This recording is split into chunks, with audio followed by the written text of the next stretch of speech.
They had never known defeat. From the moment their ancestors clawed their way out of the molten marshes of Barackthal, the Kthari had been predators. Every species they encountered fell in line, or was erased. Genetically engineered for combat, instinctively attuned to the scent of fear, the Kthari moved through galaxies like reapers. Their warships, obsidian and bone white, drifted through space like predatory shadows. Every known empire had either bent the knee or crumbled beneath their talons. No species had made them bleed. Not really. When the scouts reported a new world teeming with sentient life in an uncharted spiral arm, interest was low. Another conquest. Another race to file under their endless catalog of the consumed. But this one was strange. The biosphere was volatile, unpredictable. Weather patterns fluctuated in hours. Life forms fought not just to survive, but to dominate. And the sentients? Upright bipeds. No natural weapons. Fragile muscle structures. Primitive infrastructure. The scouts had laughed. The War Council took less than one cycle to approve the cleansing operation. They called the planet Sol 3. The locals called it Earth. The first wave was ceremonial. 300 dropships, each containing elite skirmishers bred from generations of perfected killing stock, touched down in what was labeled a low-risk area, a mountainous region sparsely populated. The idea was to draw out resistance and test the local response before the larger deployment. The Kthari had done it 1,000 times before. Hunt, cleanse, dominate. The same rhythm that had pulsed through their history. But the rhythm didn't hold. The first hunter's vitals flatlined in under 2 hours. No visuals. No distress call. The second lasted longer, broadcasting erratic footage, dense fog, rustling treetops, and an inhuman wailing sound that investigators later realized was a recording of a predator screaming. The third sent out a final message before going silent. We are being stalked. No bodies were recovered. The War Council didn't panic. Occasionally, aberrations occurred, planetary defenses, environmental hazards, rogue anomalies. It didn't matter. A full troop transport was dispatched, backed by orbital support. Containment protocol initiated. The humans would learn fear. What the Council didn't anticipate was how thoroughly fear would change sides. The troop carrier broke orbit over Earth under the cover of night. Stealth systems engaged. It dropped its payload, tactical deployment pods, into an unassuming forest region where the last contact had been made. Each pod impacted like a meteor, unfolding into a mobile operation station. Kthari soldiers, fully armored, neuralinked, and armed with anti-personnel gear, spread out to sweep the area. Standard formation. Eyes on thermal. Silence maintained. Then the trap started. The first squad tripped a series of hidden explosives buried under fallen leaves. Not sophisticated metal shrapnel and concussive force, but devastatingly effective. 2 Kthari died instantly. Another lost a leg and was dragged into the woods screaming. The rest fell back, waiting for extraction that never came. Communications were jammed. Not technologically, psychologically. Radios buzzed with recordings of distorted human voices. Mocking, laughing, whispering their names in perfect pronunciation. At dawn, only 5 soldiers returned to the deployment pod. They refused to speak. Their claws trembled. One gouged his own eyes out.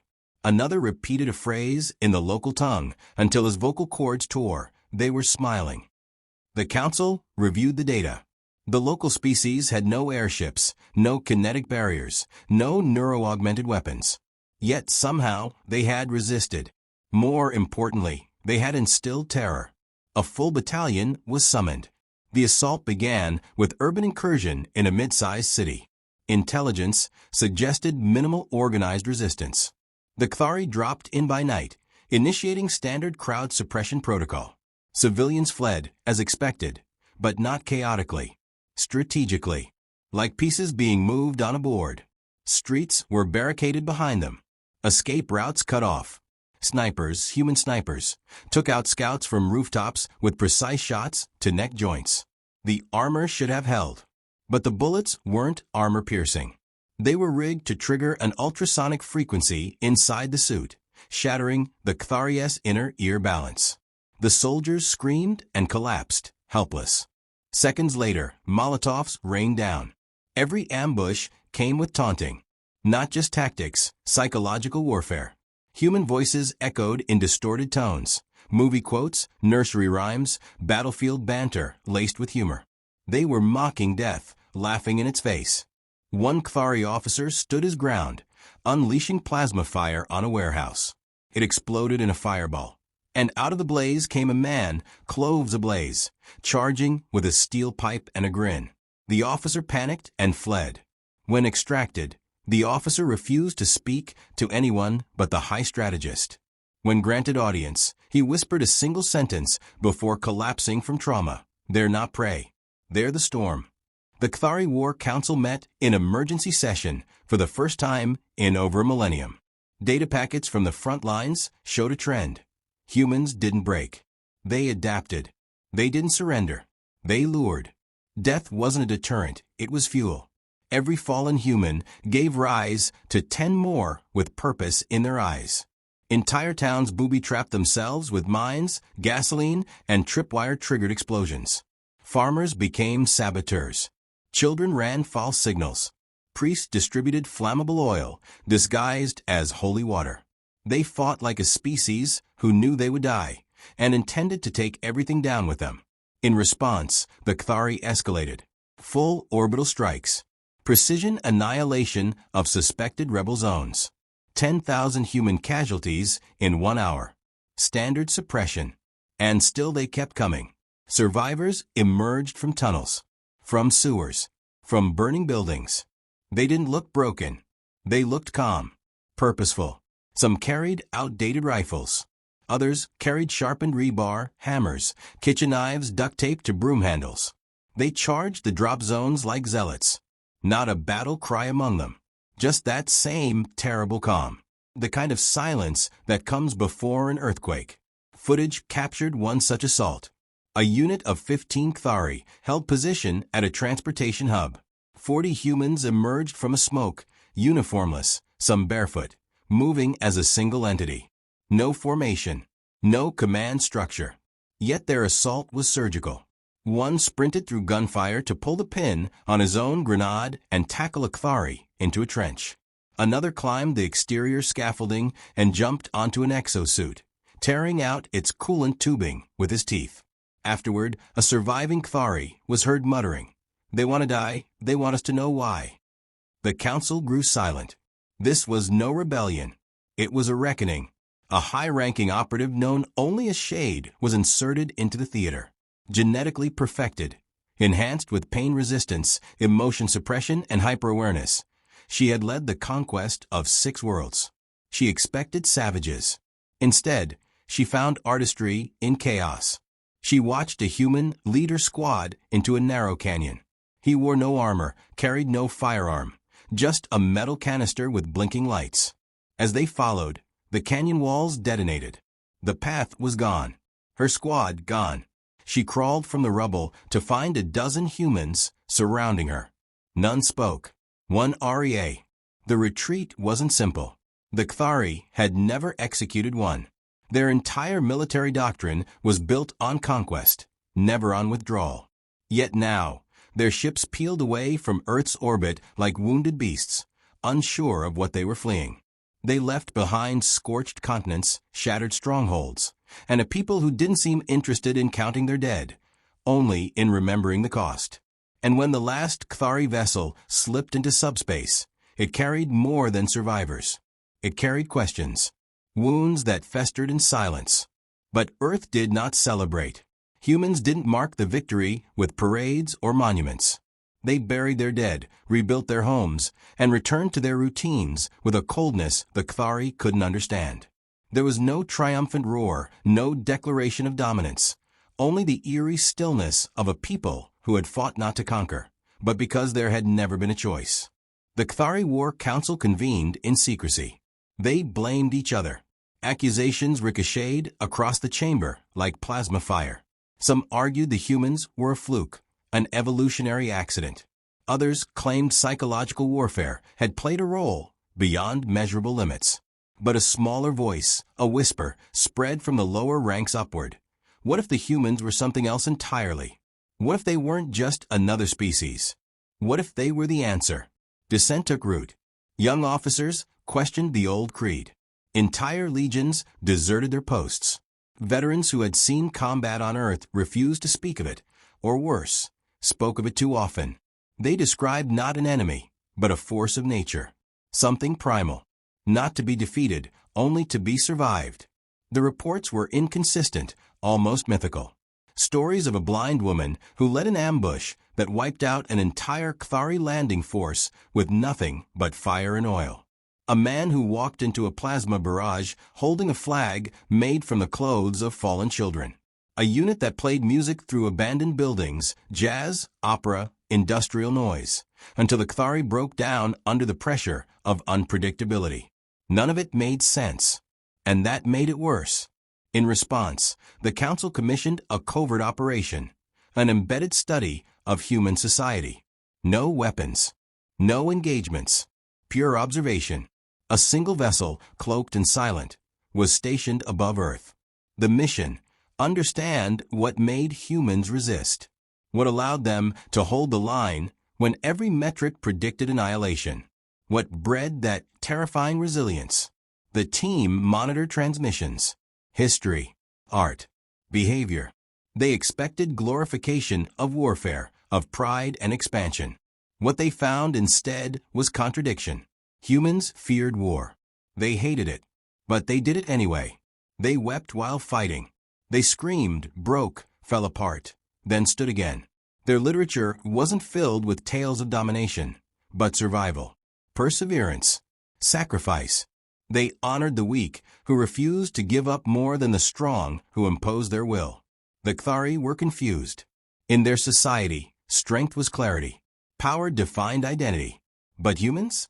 They seemed to glorify the broken, the scarred. Heroes were drunks.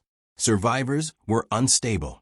And yet, these were the people who had made the apex predators of the galaxy flee. One operative posed the question: what if strength, in human terms, meant something entirely different? Months passed. The surveillance vessel gathered thousands of hours of data. Conversations, debates, acts of kindness, cruelty, all part of the same organism. Humans were fractal, unstable. Yet somehow, the chaos formed a system. A species that learned not despite pain, but because of it. Then something unexpected occurred. A human shuttle, a patchwork of retrofitted civilian tech, launched from Earth. No military markings. No formal declaration. It broadcast a single message in over 50 languages. We know you're watching. The cloaked Kthari vessel held position, stunned. They hadn't transmitted. They hadn't revealed themselves. The humans should have had no idea. But the message continued. You thought we'd forget. That we'd heal and move on. We don't forget. We adapt. Then silence. The vessel broke orbit under emergency protocol. When it returned to Kthari space, its crew was placed under quarantine. Not because of infection, but fear. The Council suspected exposure to human ideology. Data was seized. Logs reviewed. Every file was marked by a single anomaly. During observation, crew members reported dreams. Not standard neural echo. Dreams. Of Earth. Of human voices. Of faces burned into memory. Some began to see those faces while awake. The Kthari had no known concept of hallucination. Neural discipline was hard-coded. Yet now, soldiers trembled at the sound of static. Officers refused to review human broadcasts. And the deserters? They spoke openly in hushed gatherings, preaching what they called the Great Disruption. They claimed humans weren't just predators, they were mirrors. Everything the Kthari had denied in themselves, humans embodied: weakness, empathy, doubt. And that had made them immune to fear. The humans had fought with the weapons the Kthari discarded: guilt, grief, rage born not of hunger, but of love. One by one, the old symbols fell. War banners removed. Statues defaced. Cults began to form, worshipping the Earth conflict not as defeat, but as revelation. They mimicked human customs. Stories were told of men who wept while slitting throats, of women who sang lullabies while arming bombs, of children who looked invaders in the eye and whispered, "Not today." The council responded with brutality. Dissidents were executed. Records of Earth were locked behind genetic keys. Every mention of humans was labeled heresy. Entire archives were purged. But erasure is not cleansing. Whispers survived. And one by one, the fringe systems rebelled. Not militarily, culturally. They stopped naming ships in the old tongue. They adopted human words, terms that had no Kthari equivalent. Hope, forgiveness, defiance. One outer system transmitted a signal that reached over 100 worlds. The message? A simple phrase. Be human. The empire fractured. Loyalists demanded retaliation. A second invasion. Eradication of the source before the infection spread. But no volunteers came forward. Not even from the elite guard. Fear had mutated into something worse, understanding. They had seen what humanity did to enemies. Now they feared what humanity could do to allies. Still, a plan formed. If they could not erase Earth, they would at least isolate it. A containment shield. A gravitational warp perimeter to sever the system from the rest of the galaxy. No trade. No travel. A black box in space. The operation began. But the humans were already moving. A new vessel, this time military, launched from the dark side of the moon. Silent. Coated in sensor-absorbent alloy. It carried no weapons, just information. As it crossed the Kthari line, it broadcast in every known galactic dialect. We do not seek revenge. We are not here to dominate. But we will not be caged. The ship bypassed every defense array. Not with stealth. With predictions. It knew exactly where to go. Every countermeasure failed. It docked at a Kthari relay station, accessed the central grid, and transmitted a virus. Not digital. Philosophical. A curated archive of humanity's darkest and brightest. Images of war, love, music, genocide, forgiveness, laughter, executions, poetry, children laughing in rubble, soldiers crying in silence. The archive spread faster.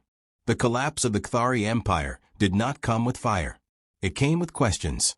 No shots fired, no sieges, no new invaders to claim the throne. Just an entire civilization unraveling, as if it had never been built on certainty, but on denial.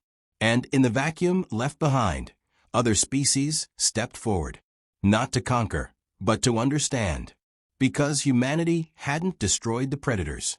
They'd infected the stars with something worse than war. Possibility. Not every world welcomed it. On some colonies, rebellion brewed in secret against the human wave of ideology that moved faster than any fleet. Ancient species that had watched empires rise and fall for millennia now studied Earth like a black hole of meaning, inescapable, unexplainable. Their leaders held closed-door councils asking one forbidden question. How did the weakest species in the room end the reign of the strongest? They asked the wrong question. It wasn't weakness that made humanity dangerous. It was belief. Not belief in gods, or empires, or heritage, but belief in themselves, even when everything said they shouldn't. Some worlds embraced the change. They adopted Earth customs, language, holidays, stories. Others went dark. Entire governments burned their archives to keep human literature from reaching their youth. But data never dies. On forbidden frequencies, human songs played. On hacked networks, their films flickered. In street corners and under neon lights, alien children told ghost stories not of monsters, but of humans who refused to break. A faction emerged, composed not of humans, but converts. Kthari, Vekari, Sil, species who had seen what humanity did and saw truth in it. They called themselves the Resolve. Not a military, not a religion, just a direction. Their goal wasn't war. It was to break the cycle. And they began recruiting in silence, moving between planets, offering a choice to those who had never been offered one. Surrender your fear. Embrace the fall. Become more than survival. The Galactic Council, hastily formed from the ruins of collapsed empires, labeled them extremists, dangerous, unstable. But no force could slow their momentum, because the resolve didn't offer power. It offered purpose. And, across the galaxy, that was more seductive than any throne. Earth remained quiet. Not isolated, not reclusive, just patient. They sent no ambassadors. They made no demands. They opened their channels, their culture, their history, and let the galaxy decide. They had no need to sell themselves. They knew what they were. Some wanted revenge. Former Kthari warlords, who had evaded judgment, began rallying support to strike back at Earth. Not with armies, those were gone, but with ideology, propaganda. They crafted new myths. That humans were parasites, manipulators. That Earth had unleashed a mimetic weapon, a virus of thought that corrupted cultures. They weren't wrong, but they misunderstood the payload. It wasn't dominance. It was reflection. Humanity didn't force anyone to obey. They forced them to look inward. A single Kthari broadcast gained traction. The warlord called himself Virental, a relic of the old military caste. He declared Earth an existential threat, not because of their weapons, but because they made people question obedience. He called for a purity crusade, not to destroy humanity, but to contain their infection.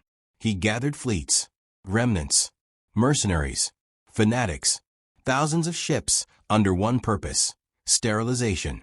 They would erase Earth and every culture that had embraced its poison. The galaxy watched. The new Galactic Council offered diplomatic resistance, but lacked unity. The resolve went dark. Earth responded with silence. Not a threat, not a rally. Just silence. Virental mistook it for fear. His fleets moved fast, avoiding core systems. They took oblique paths, hiding behind asteroid fields, cloaking emissions. But human sensors were already watching.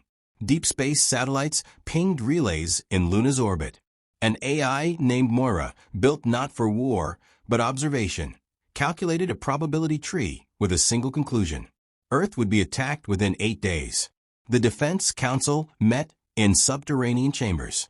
They reviewed options: preemptive strike, negotiation, evacuation, but none fit, because Earth's leaders understood something the rest of the galaxy hadn't learned yet. Virental wasn't a threat. He was a lesson. They let him come. On day 7, the human system opened its skies. Not to welcome, not to fire, but to record. Moira transmitted a universal message: we will not provoke. We will not retreat. But we will remember. As Virental's fleets breached Earth's outer perimeter, something happened that no military AI could predict. The crews hesitated. Thousands of ships. And, inside them, millions of soldiers. Some remembered what they had seen on Earth: the music, the fire, the stories, the faces of civilians who stared into death and refused to blink. A low-ranking pilot named Kelta disabled his weapon system and sent a transmission on all channels. We're not the hunters anymore. He was executed instantly. But the ripple had started. Dozens of ships went dark. Entire wings powered down. Virental screamed treason. He ordered mass purges. His fleet fractured before it even reached Earth's orbit. Then Earth acted. Not with weapons. With truth. Moira initiated Protocol Mirrorfall. A burst transmission hit every ship still advancing. Inside a simulation, each crew was shown what would happen, not in battle, but afterward. The screams, the burned homes, the dying children, but not human children. Theirs. Moira showed them their own worlds, their own families, suffering as Earth had. Not a threat, just a mirror. Some wept. Some screamed. Some went mad. And some turned around. Virental reached Earth's low orbit with only a third of his original fleet. He opened fire. Orbital platforms were hit. Civilian satellites disintegrated. Cities lost power. Earth didn't fire back. Instead, they transmitted one last message: you still don't understand. The next moment wasn't military. It was symbolic. Earth broadcast a live stream. A single street in a ruined city. Children played on rubble. Old men gardened between craters. A girl painted stars on a shattered wall. Virental's feed was hijacked. His entire command bridge flooded with the image. Not propaganda. Reality. He fired again. The stream didn't stop. More children. More music. More life. He ordered all remaining ships to descend. Begin extermination. But no one obeyed. His own officers stepped away. One opened the airlock. He died screaming. The fleet scattered. Some returned home. Some drifted. Others landed on Earth, not as invaders, but as immigrants. Broken soldiers who wanted to learn how the humans had survived what they themselves could not understand.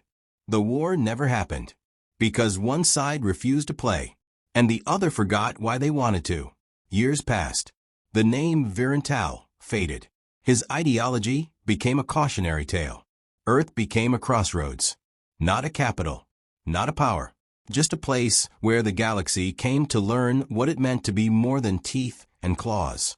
Moira was retired. Her final message archived. Humans didn't survive because they were stronger. They survived because they knew what it cost. The resolve evolved. No longer a faction. Now a philosophy. Taught in schools. Whispered in alleys. Spread in the lullabies of alien mothers to their children. A new phrase took root across the stars.